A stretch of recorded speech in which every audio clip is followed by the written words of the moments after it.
Today I'm going to show you real quick on how to reset the oil light in a 2020 Mazda CX5. The first thing you're going to want to do is on the center console here, you're going to be using this wheel, and first you're going to press the home button. It's going to pop up with a menu that looks like this. Using the wheel, you're going to turn it to the left to scroll over to applications.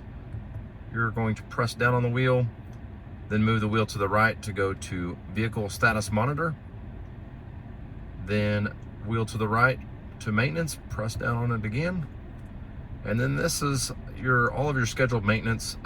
If you had intervals set up for scheduled maintenance, tire rotation, or oil change, all of those would appear here, and this is also where you reset each of those.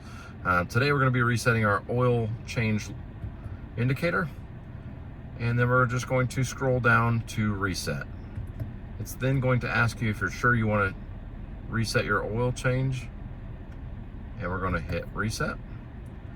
It has now been reset to whatever interval you have set up. Appreciate you watching this video.